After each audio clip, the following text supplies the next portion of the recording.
Hello there. Good morning. I am in my backyard garden. I'm reading from the Bible. Today I'm reading from the book of Matthew, and I will read chapter 9, the Gospel according to Matthew, chapter 9.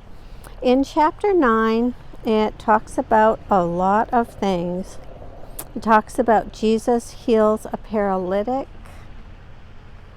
the call of Matthew,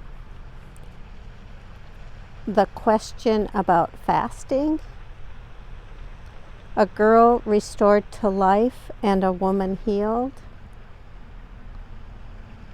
Jesus heals 2 blind men, Jesus heals one who was mute, the harvest is great, the laborers few. And that's actually what it ends up with, is the harvest is great, the laborers few. But before I get started with chapter 9, I do want to talk just a little bit about what you see in the video today. What you see is a view of the flower bed, the garden bed that is just beyond our backyard patio. And a couple days ago, I gave you the wrong name for one of the plants. Okay, so in this video you see kind of a burgundy, kind of a purplish plant, and its name is a corabelle. There are several different corabelles, and we do have them in several places in the yard. But I talked about this one because it gets deeper burgundy. The leaves change color as the temperature changes, and then it gets shoots that come out, and then they have flowers kind of on the ends of the wispy shoots. And then the purple plant that you see to the left of the corabelle, I did not know the name the other day, but I asked my husband, and he told me that that is a phlox plant. So we'll see how that one thrives in the flower bed. It's new to us this season. And behind the phlox you see columbine. Later the columbine will have yellow flowers that come out. And this one's amazing to me because it died almost all the way back, or wilted almost all the way back after the freeze, and now it's coming back to life. So that's pretty wonderful. And then still off to the right you see those delicate bell-shaped flowers, and my husband tells me that he calls those snowdrops. So there we go, an update on the flower bed with some correct names for the plants. Oh, and to the left you see a piece of broken pottery, and then kind of a pot bottom sitting there with a little water in it. We have a turtle that lives in our backyard, and she has been with us, I guess going on 7 years now, maybe. Quite a long time. And every spring I worry that she won't come back. And every spring she has. She does hibernate for the winter.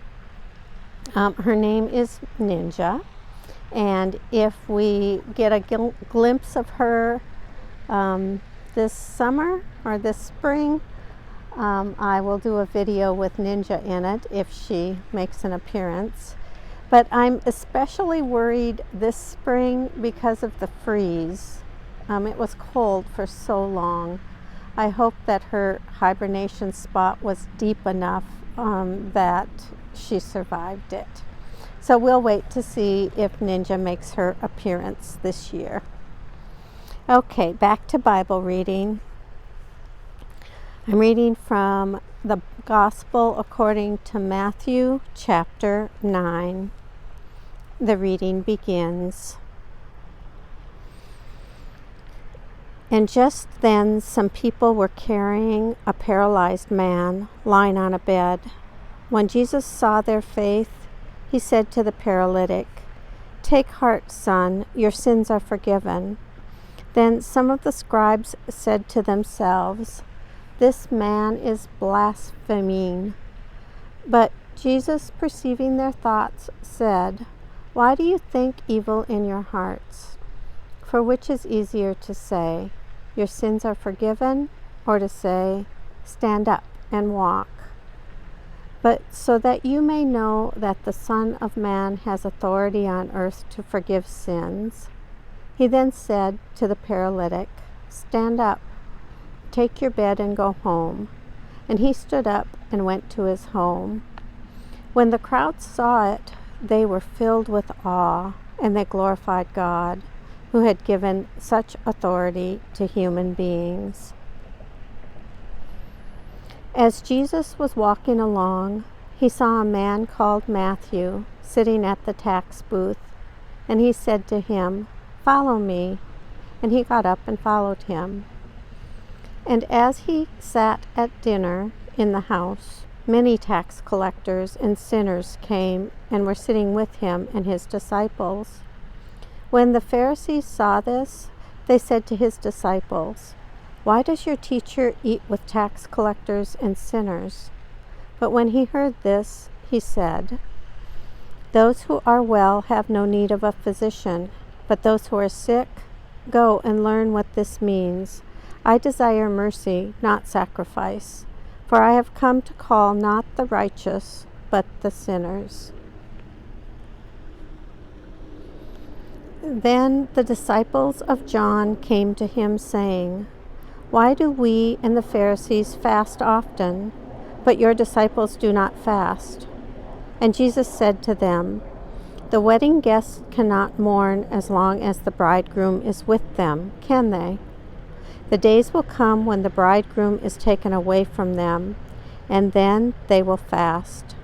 No one sews a piece of unshrunk cloth on an old cloak, for the patch pulls away from the cloak, and a worse tear is made.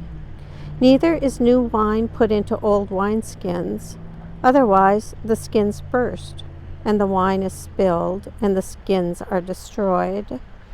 But new wine is put into fresh wineskins, and so both are preserved." While he was saying these things to them, suddenly a leader of the synagogue came in and knelt before him, saying, "My daughter has just died, but come and lay your hand on her, and she will live." And Jesus got up and followed him with his disciples.